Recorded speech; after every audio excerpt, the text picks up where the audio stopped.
Welcome to Talking Feds One-on-One, deep dive discussions with national figures about the most fascinating and consequential issues defining our culture and shaping our lives. I'm your host, Harry Littman.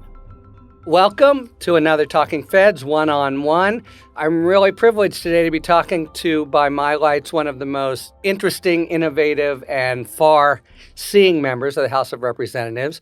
Representative Ro Khanna is a Democratic congressman representing California's 17th district near Silicon Valley, right? Not exactly in the heart of, as you're always characterized.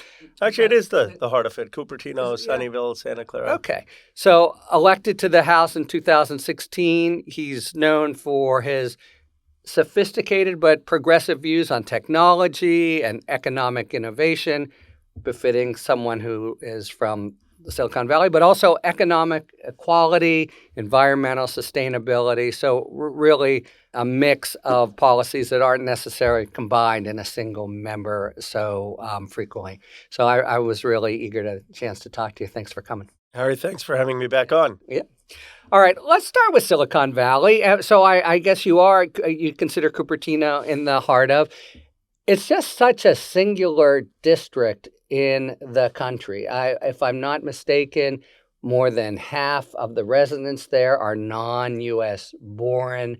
There's a lot of wealth, but also a lot of kind of views of.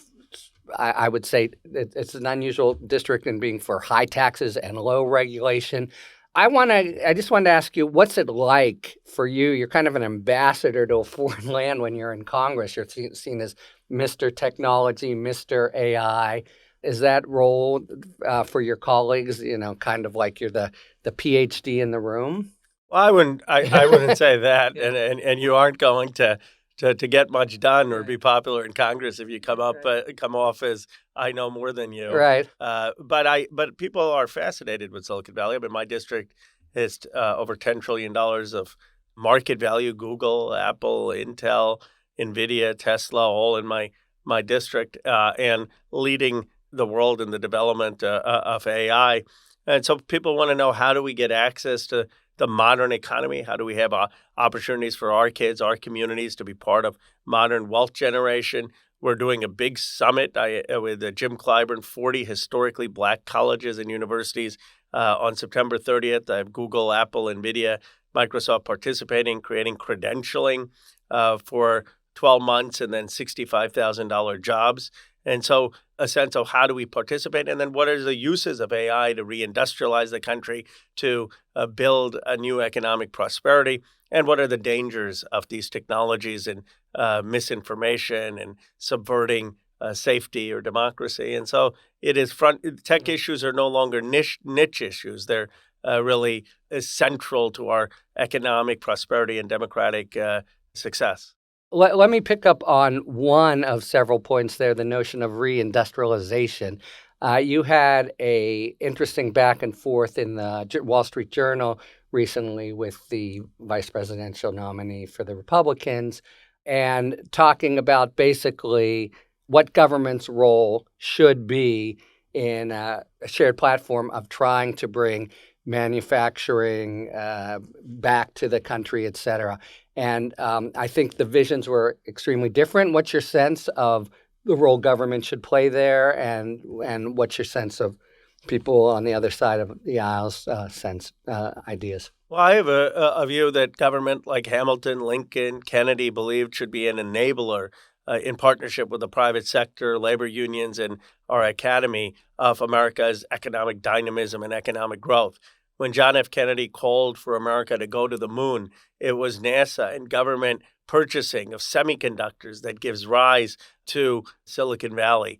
And similarly, the government can help fund both cutting-edge research and development in key areas of innovation, and also help fund new factories to scale and deindustrialize areas in partnership with the private sector. So a concrete example of that is the Modern Steel Act. We have an opportunity to build modern steel plants here in the United States that'll have 1/6 the carbon footprint, that will be done with hydrogen or direct reduction iron. Government can help finance that in partnership with the private sector to have the most advanced technology and new industry in places that were deindustrialized. And the other vision would be to manufacturing come from outside the states, but have very high tariffs. And that would be the way to try to develop. The other thing on the answer that you just had, Congressman, had to do with the risks of economic development. So I think you've been really singular in being vigilant about the sort of losers or casualties of the juggernaut that is technology, and how its AI and other forces have made it harder for some working families. What's your sense of how that works and what needs to be done to address it? There are two areas. One is giving workers more voice. So we want to make sure that AI is adopted, because if you just said, well, you can't have any AI, it's like saying to a company, you can't have the internet or you can't have computers. They'll fall by the wayside and not compete. But we want to make sure that workers have a place in understanding how that AI is used, how it impacts their jobs, how it's used to enhance their productivity, not displace them. So we all have struggled when we call customer service with our phones and trying to get a human voice. Sometimes you have excessive automation driven by simply the bottom line that isn't good actually for productivity. We need to center workers in helping shape the use of this AI in ways that are best. And secondly, we need to have an answer for geographical inequality, where the technology revolution has been a boon to districts like mine in Seattle, New York.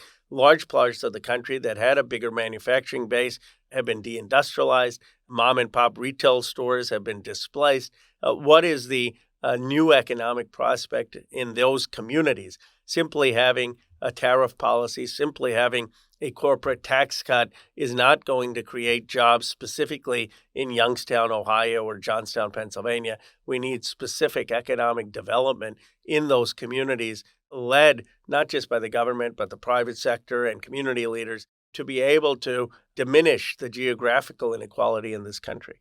And what about worldwide? So in other words, is it a national interest of the United States that the AI markets will often access people around the world who make much lower wages than in this country? And should that be addressed at all? Well, I think that the productivity advantage that the new industrialization will have will help us compete even with cheaper labor overseas. I mean, I am for having some strategic tariff in certain cases to make sure that our companies can compete here and aren't being forced to compete with places that don't have labor unions, that don't have environmental standards, and that are a race to the bottom. But the new technology gives us a further productivity advantage per worker, which is already 6 to 1 compared to China, that we are going to be able to compete despite the wage differential. I'm from Western Pennsylvania, and that was my district when I was U.S. attorney. So it's interesting to hear you talk about Johnstown or a community like that.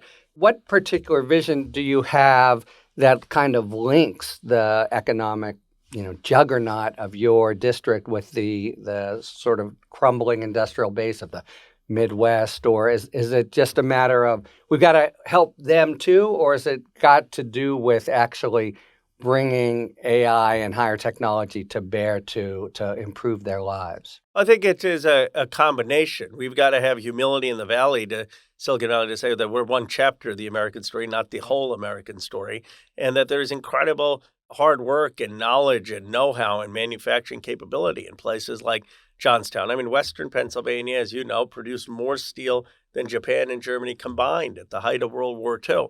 So the question is now, what does Johnstown look like? It is unrealistic to say Johnstown is going to become Silicon Valley, nor do I think Johnstown aspires to become Silicon Valley. But I think what is realistic is to say, what are the types of modern manufacturing we can have? Certainly we can have modern steel manufacturing, and modern steel manufacturing is going to be informed by AI technology and technology that is advanced in less carbon emissions in this technology. And one can say in Johnstown, they having been there, that they want certain opportunities for the digital middle class jobs, the digital trades. How can they use AI or digital technology to be able to help their small businesses, their restaurants, their communities? And how do we create that kind of opportunity in a place like Johnstown? So it's creating new industry. It's decentralizing tech to have some technology opportunity. It's helping some of the service economy in healthcare or childcare come up. But I think visibly starting with some new industry is an incredible signal to the country. I once said to President Biden, if you put up 3 new steel factories, one in Pennsylvania, one in Michigan, one in Ohio, it would do more for you than the entire IRA combined, because Trump ran saying we can't be a country without steel or aluminum. Biden could have said, I'm the president bringing steel back. And so, yes, it's about the total aggregate of jobs, but it's also about showing people we care. We understand their story. We're not telling them to do something new that is totally unrelatable to their grandparents, but we are taking the best of tradition and modernizing it to give people a balance between the past and the future. It's a notably both progressive and kind of national vision. What's your role in trying to sell the behemoths in your district that's to their good, to everyone's good? Is that a hard sell for you? I don't think on an industrialization strategy that there is that much opposition, because they understand that the disparity in economic opportunity has led to some of the anti-immigrant, anti-tech, anti-globalization sentiment, and that we can't become a cohesive, multiracial democracy that is engaged in the world and seeking the economic development of places beyond the United States if we don't have the economic opportunity here at home in places that have been left out from the modern economy. What is a harder sell is to say, look, that income inequality in this country has gone from where we were 53rd in the world in 1980s to now 128th. China is 77. Western democracies are in the 30s, and that we're producing more wealth than ever possible in my zip code, right, and that there has to be some higher tax so that we can afford to provide people with education, with healthcare, with childcare in ways that give them access to the American dream. And of course, there is some pushback on that, not full pushback, but some pushback on wanting to raise taxes on the very rich. Yeah, it's actually my sense that from other reading that Silicon Valley, your constituents are not so anti-high taxes, but they are very wary of government regulation. So it's this, a little bit of both. Let me ask you about it's on the national scene now, but what your feelings are generally about the whole immigration controversy in the country, what progress needs to be made in our immigration policy, if we're just thinking about the economic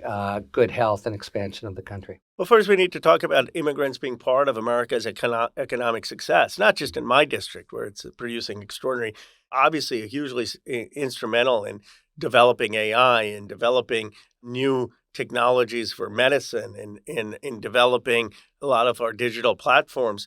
But also that you have immigrants like Lorenzo Gonzalez, who's the CEO of Cleveland Cliffs, who's doing some of the most dynamic things in developing new steel, and immigrants developing new semiconductor manufacturing. So immigrants are helping and necessary to build our industrial base, to build more housing, to build more construction, to have our economic vitality.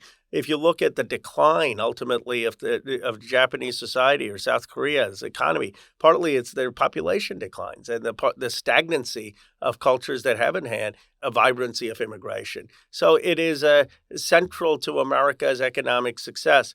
Then you have that, and you have the celebration of different cuisines and different art and different faith traditions, what Frederick Douglass called the composite nation, where the best traditions survive in the free air of America, and things that aren't so great get discarded in the marketplace of ideas. And I think that story has to be told more clearly. Of course, we need common sense and we need secure borders. Of course, people have to come here through a process.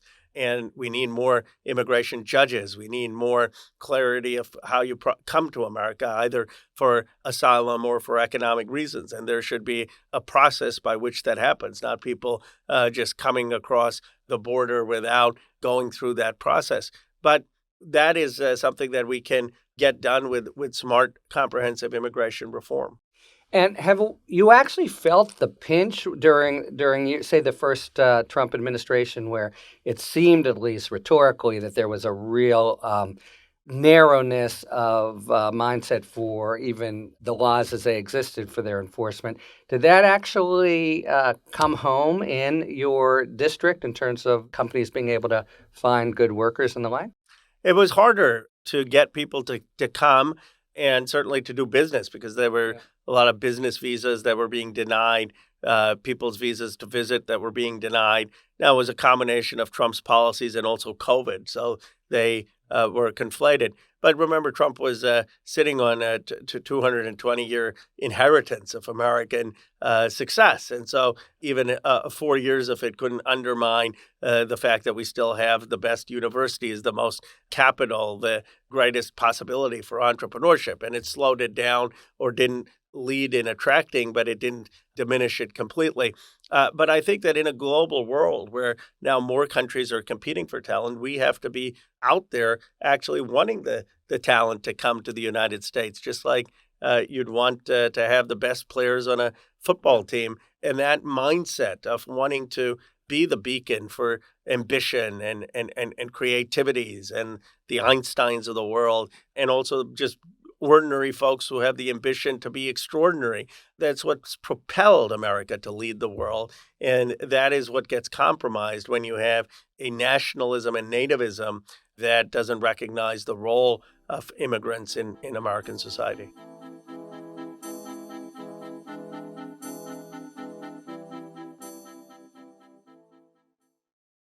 Talking Feds is supported by the Brennan Center for Justice. In this new political era, the Brennan Center will do what they do best: defend the Constitution and the rule of law. They're prepared to fight against presidential overreach and will continue advocating for reforms to resist weaponized government, stop billionaires from corrupting our elections, and ensure every eligible American has the freedom to vote. Stay informed by visiting BrennanCenter.org. I want to switch directions and talk a little bit about the Supreme Court because you've gotten yourself in that big controversy and are actually a co-author or of the term Yes, limits. that was Don Beyer, myself, and Joe Kennedy when he was in Right. Congress. Now, so first, I just want to ask, it's a little bit outside your strike zone, maybe. How did this happen? Why did you decide to take this on in such a visible way?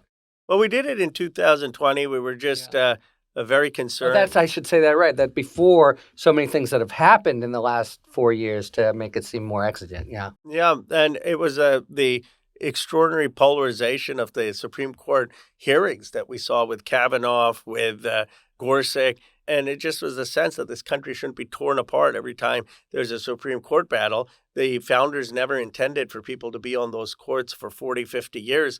The idea in the founding was you were a lawyer, you did your service, you practiced law, and then at the end of your career, you would be on the Supreme Court, and maybe you'd be on it for 10 years, 12 years. But this idea that you have the same people on 50 years, 40 years, creates in every opening this extraordinary struggle in the United States for who should be on. And a simple change that you can do 18 years, have every president get 2 appointments, I think would start to depoliticize the court. And so we put this forward. I'm very excited that President Biden now has adopted it, and a lot of the legal scholars who have looked at it think it makes sense. And as you know, the Constitution requires people to be judges for life, but not on the Supreme Court for life. So you could think of someone going on the court and taking senior status or going on a circuit court afterwards. I mean, there are ways they can stay a judge, but 18 years is a long time. Yeah. And actually, the early justices so-called rode the circuits. There actually wasn't that much work for them to do. So they would be Court of Appeals judges.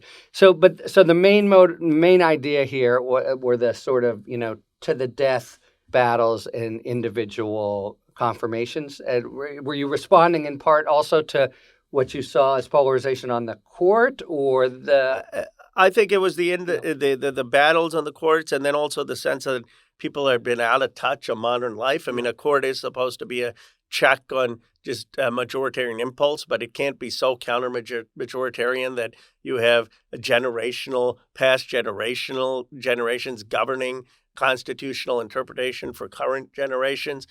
So there was a willingness to take on sort of an extreme counter-majoritarianism and a sense that the court would be less politicized if we had a president gets two people and there was more rotation.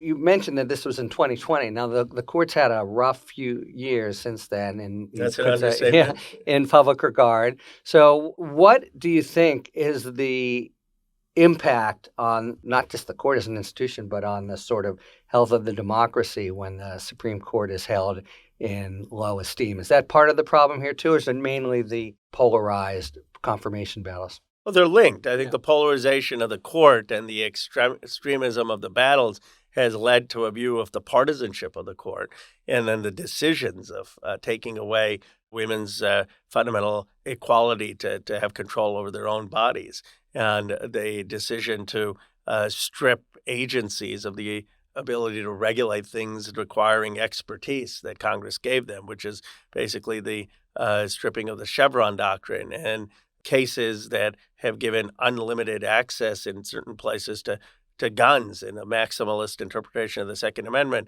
seems so out of place with modern values of interpretation of the Constitution that the court has lost credibility. The court is seen as more partisan. And that is sad for a democracy where we respect and need to have trust in our institutions. Congress always had lost trust, but to see the Supreme Court lose that trust isn't good long-term for our democracy. Yeah, it does seem part of a pretty corrosive view of the whole electorate.